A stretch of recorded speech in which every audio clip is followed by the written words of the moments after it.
What does it mean when a child's tragedy refuses to stay in the past? And what happens when that tragedy is brought back into the spotlight through another child's performance, nearly 30 years later?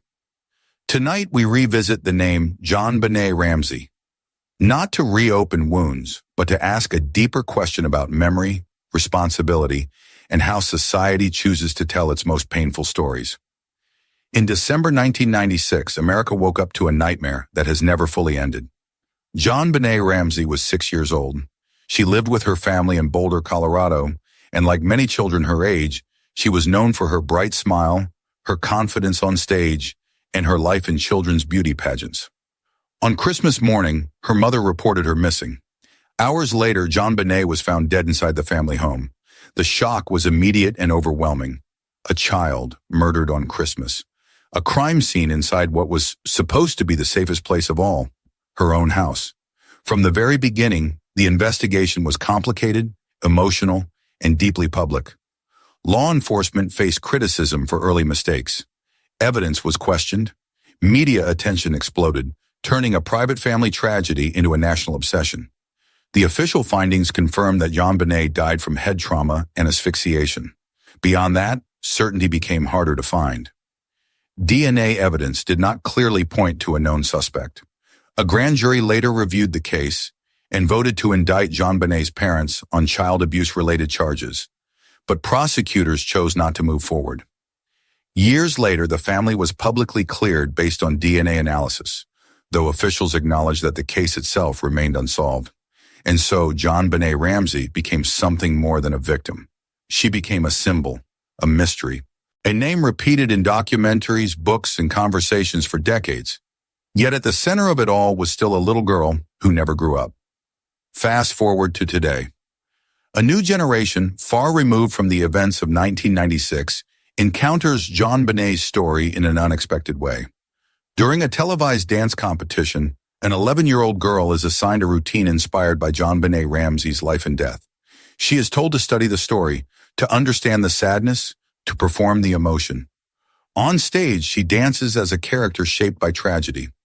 For many viewers, this moment was deeply unsettling, not because art cannot explore dark subjects, but because the subject was a real child who was murdered, and the performer was also a child.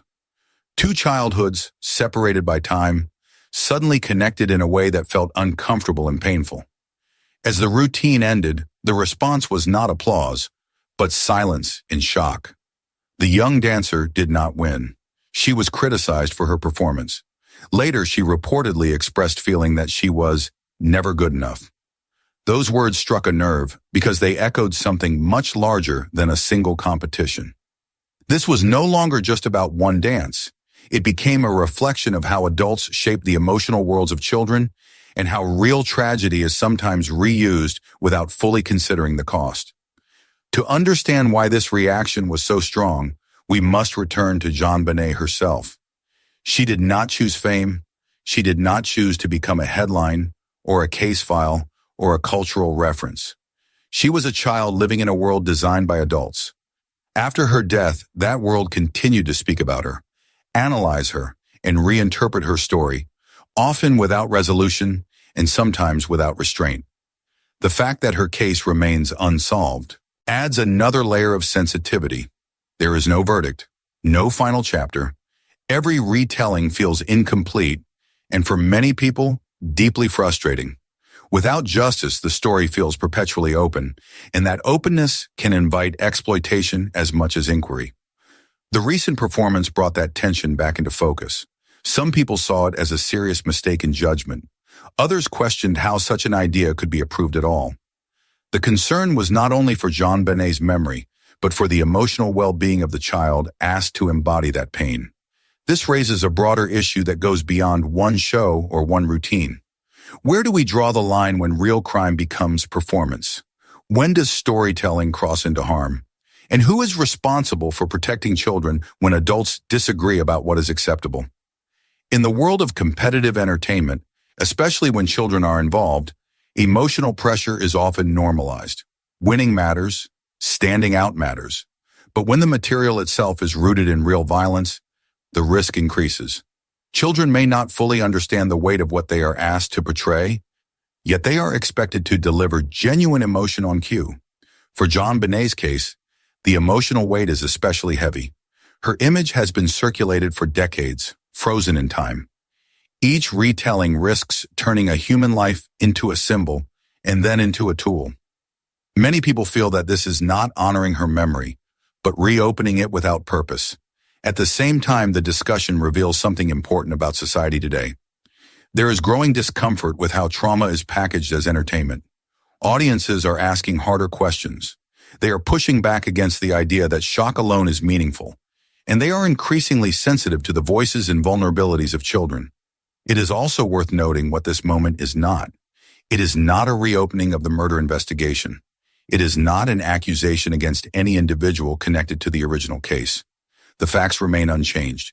JonBenét Ramsey's homicide is unsolved, and no one has been convicted.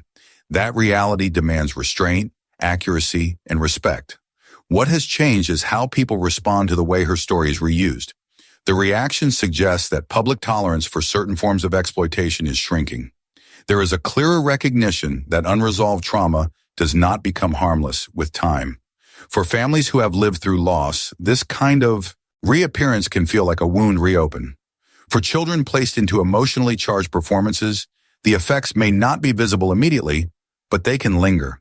The line between education, art, and exploitation becomes blurred when empathy is replaced by spectacle.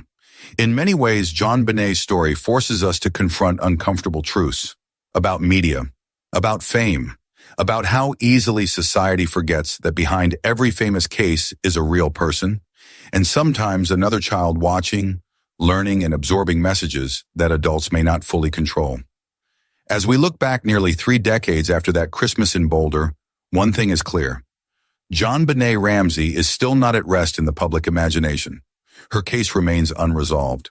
Her name still carries weight, and each new appearance of her story challenges us to ask whether we are seeking understanding or simply attention. So where do we go from here? Perhaps the most important step is not to retell the story louder, but to tell it more carefully. To remember that justice is not entertainment, and childhood should not be a stage for unresolved grief. JonBenét was 6 years old when her life ended. The child who danced in her name is 11. Between them lies a question that belongs to all of us. How do we protect children, both the ones we lost and the ones still growing, from the harm that comes when tragedy is turned into performance? What do you think about this case? Share your thoughts below, and don't forget to like and subscribe so we can uncover more stories together.